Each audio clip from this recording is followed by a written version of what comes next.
Ha venido siendo así digamos, un promedio de la comunicación que he visto en las redes sociales cuando se habla del asunto entre Carmen Aristegui y la empresa MBS, que hay todavía una muy constante y muy presente, está la temática que ligada a Carmen Aristegui y a MBS Radio se da. Esto trajo como resultado algo que para mi gusto es inédito, ya que ayer hubo una postura de la Secretaría de Gobernación, muy escueta, pero finalmente una postura. Gobernación emitió un comunicado en el que calificó al conflicto entre MBS Radio y Carmen Aristegui como un asunto entre particulares, que se me hace una posición bastante burocrática y al mismo tiempo una forma de deslinde en automático de lo que para muchos es una percepción real en donde se piensa que a Carmen Aristegui se le cayó la boca por una obsesión, por un principio de imposición del gobierno encabezado por Enrique Peña Nieto. Si esta fuera la condición, si hubiera realmente en nuestro país un momento de censura que ya lleva un rato, algún día, hoy, mañana, algún día, esto va a pesar sobre el poder monolítico y la estructura que hoy gobierna a nuestro país. Si hay en nuestro país una forma de regresión que impide el que los actores de la comunicación en México ejerzamos un libre pensamiento en los medios de comunicación tradicionales, creo que México está perdiendo muchísimo. Lo está perdiendo el gobierno, la sociedad, los propios medios y nosotros, los comunicadores. Nadie gana en una condición así. Nadie ganamos cuando la libertad de expresión se pudiera sentir coartada. En un primer pronunciamiento, el gobierno federal sobre el tema, lo que publica y dice es que confía en que el diferendo entre Carmen Aristegui y MBS Radio se resuelva pronto para que la empresa y la periodista sigan aportando contenidos de valor para la sociedad mexicana. Ahora, me llama profundamente la atención el comunicado porque dice, para que la empresa y la periodista sigan aportando contenidos, el conflicto se resuelva pronto. Desde el punto de vista estricto, el conflicto ha sido resuelto, porque la organización MBS Radio ha dado por terminada la relación laboral con Carmen Aristegui y con su equipo de trabajo. Y esto querría decir que el conflicto ha sido resuelto y cerrado. Si Gobernación lo que está diciendo es que el conflicto se resuelva pronto, tal vez Gobernación sabe algo que nosotros ignoramos. Lo que sí le puedo decir en este momento es que sigue en duda sobre el tapete de las discusiones la posibilidad de que para muchos es certeza, de que el presidente de la República ordenó el cese de Carmen Aristegui. Y le voy a poner otra condición que se me hace todavía más compleja. ¿Es un atentado a la libertad de expresión en caso de que esto sea así? Sí lo es. Pero yo me pregunto, ¿qué es lo que podría hacer la empresa? ¿Qué es lo que podría hacer MBS Radio cuando tiene un medio concesionado? ¿Qué quiere decir concesionado? Pues quiere decir condicionado. ¿Condicionado a qué? A que la relación entre el gobierno en funciones y el concesionario no se deteriore. ¿Y qué pasa cuando un medio de comunicación recibe de la Presidencia de la República una instrucción para cortar a una comunicadora? ¿Qué pasa? ¿Qué puede hacer el medio? ¿Puede decir que no? Bueno, sí puede decir que no. Ahora, entonces veríamos las consecuencias de un medio que dice que no. ¿Qué es lo que le ha pasado a MBS? Bueno, MBS, por decir que no, ha perdido una concesión que tenía sobre la banda ancha, que es la banda del presente y del futuro. Esa la perdió MBS. Primero la perdió con Calderón, la recuperó con Peña Nieto y la volvió a perder. Y en todo esto, ¿qué le queda a MBS cuando recibe, estoy hablando en teoría, cuando recibe una instrucción de gobernación o de la propia residencia oficial de Los Pinos, en donde le dice, me la cortas? ¿Bajo qué argumento, señor presidente? Bajo el argumento de que me la cortas.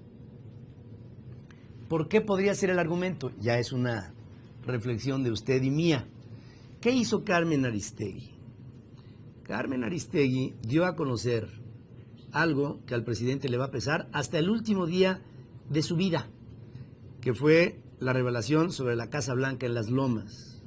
Esta casa sofisticada que empezó a describir al presidente Peña Nieto no como pudiera ser, sino como es, y a su familia no como pudiera ser, sino como es, y a un proceso de corrupción en el que hay gente correlacionada con el presidente de la República que ha resultado beneficiada ampliamente por el entonces gobernador del Estado de México y el hoy presidente de la República, como es el caso de Juan Armando Hinojosa, como es el caso del Grupo San Román y como es el caso de muchas otras organizaciones que en el Grupo Atlacomulco formaban un conglomerado de por lo menos 20 constructores fuertes que hoy han sido elevados al carácter federal y que están siendo constantemente beneficiados y están saliendo contratos a diestra y siniestra de lo que fueron las primeras contrataciones de cuando el presidente de la República no era cuestionado como hoy. Con todo esto, el presidente de la República es claro, es clarísimo, que cuando salió a China y en el momento en que se estaba trepando al avión viene la noticia de la Casa Blanca, en algún momento habrá dicho, esta mujer no pasa, esta mujer en algún momento le voy a cortar. Ahora que ha venido sucediendo todo, me han llegado algunos informantes en donde me dijeron que de tiempo atrás, desde finales del año pasado, noviembre, diciembre, ya había previsiones de que Carmen Aristegui no pasaba de marzo cuando sería cesada. Y si esto es así, entonces puedo llegar a pensar que el asunto de Carmen Aristegui Flores pudo haber sido un asunto cocinado en Los Pinos. Nuevamente, ¿qué le quedaba a la empresa hacer? No es un asunto de con quién esté aliado Joaquín Vargas o la familia Vargas, sino de con quién convive la familia Vargas en un gobierno que autoritario le impone a los concesionarios, formas de actuar y de llevar a cabo sus decisiones. Si esto es así, si esto es como lo describo, México hoy está viviendo una regresión que nos lleva a tiempos de la intransigencia, de un PRI que hoy aparentemente vuelve a ser el mismo, si no es que peor, que el PRI de los años 60 y 70, cuando la intransigencia llegó a sus mayores expresiones en el siglo pasado. Así es como están las cosas. Sobre la plataforma México Leaks, lamentó la postura de MBS con el despido de Carmen Aristegui, México Leaks, y de su equipo de trabajo. Pareciera que la libertad de expresión y la transparencia incomoda a la empresa propiedad de Joaquín Vargas, dijo la organización al fijar su postura sobre este escándalo en un breve comunicado. Ninguna marca comercial ha sido usada con propósitos ajenos a los periodísticos y son ellos, México Leaks, quienes se deslindan de MBS y de sus prácticas. Enfatizan que Aristegui y su equipo siguen y seguirán formando parte de esta plataforma.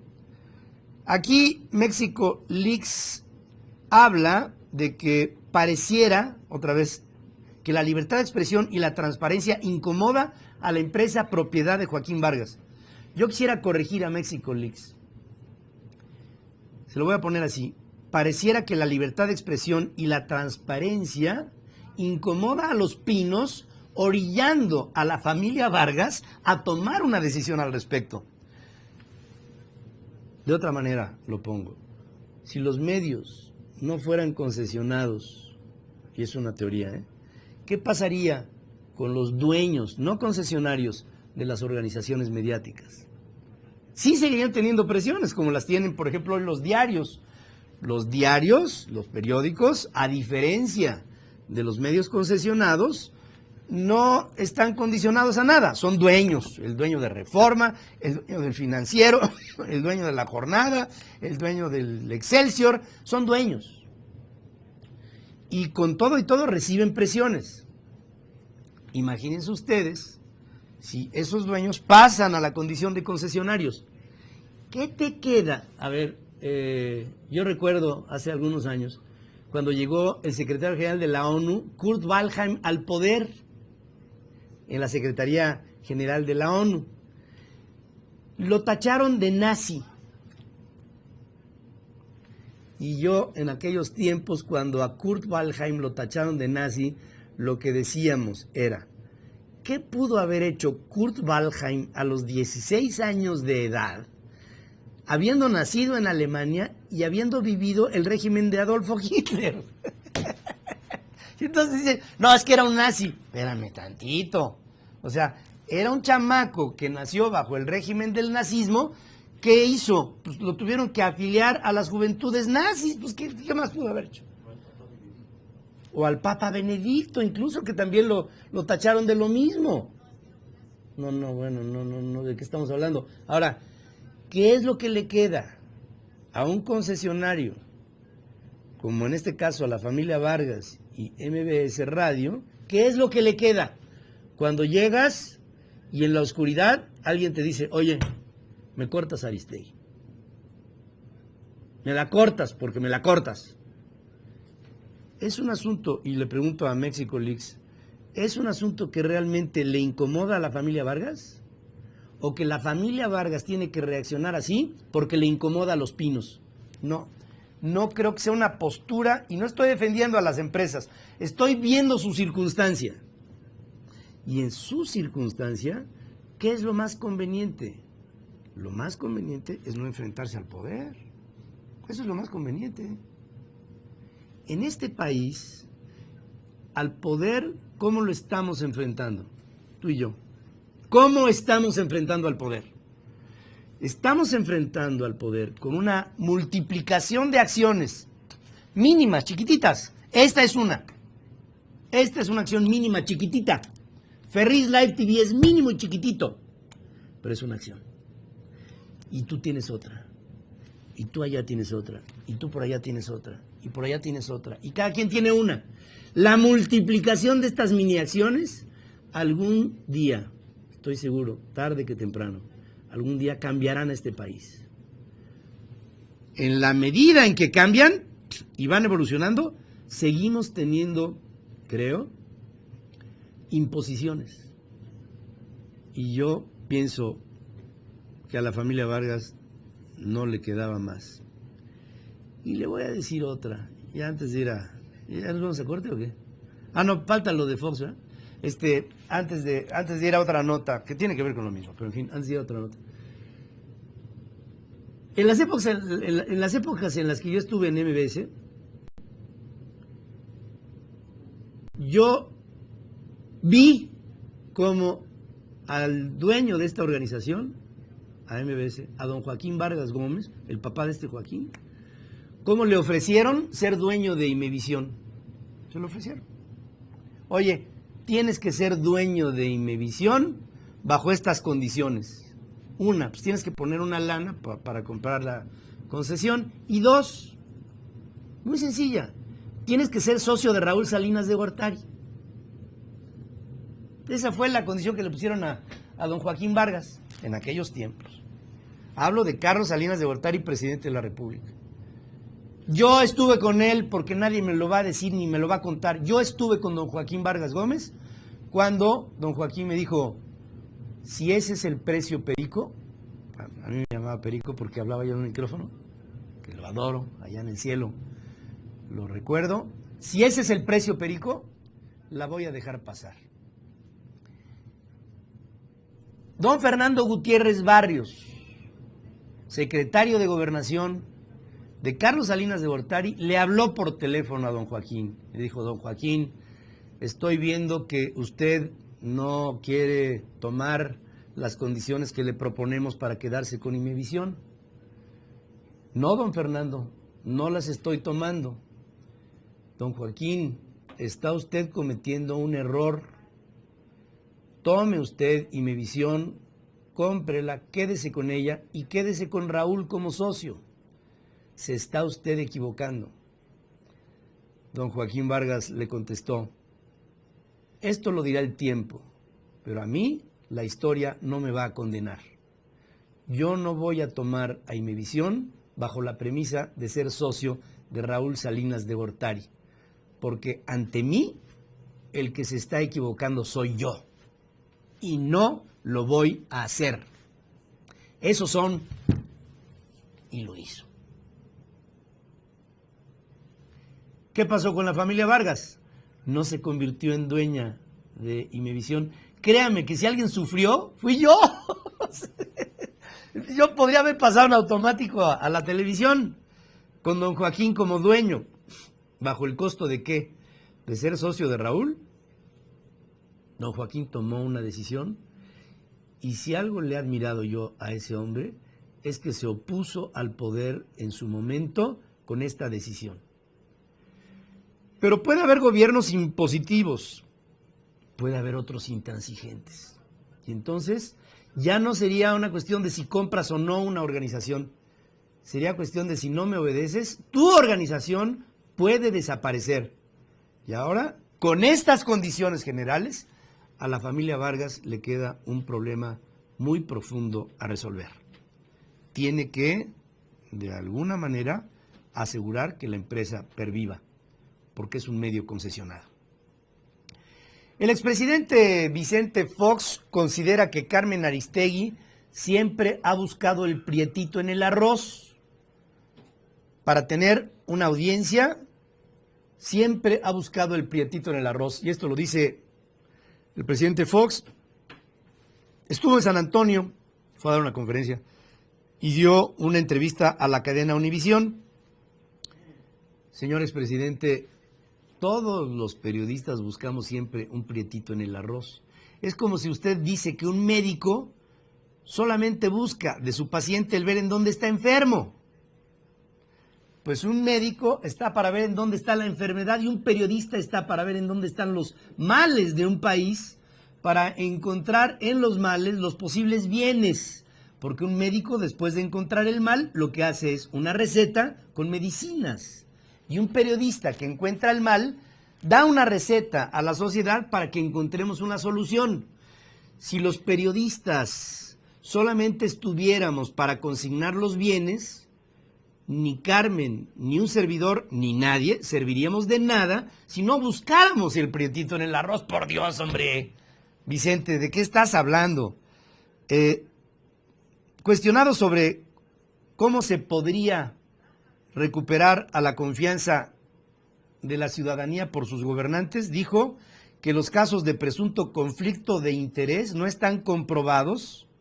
O sea, me imagino que se refiere a Higa y a Juan Armando Hinojosa o lo que sea, y que la oposición solamente busca pretextos para salir a las calles a entorpecer la marcha del país.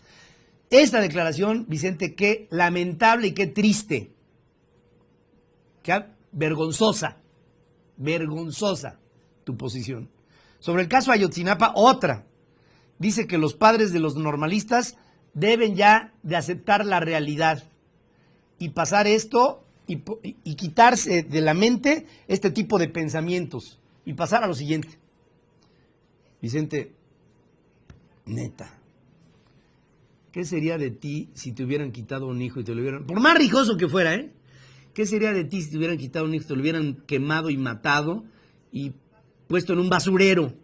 ¿Qué sería de ti? ¿Dirías exactamente lo mismo?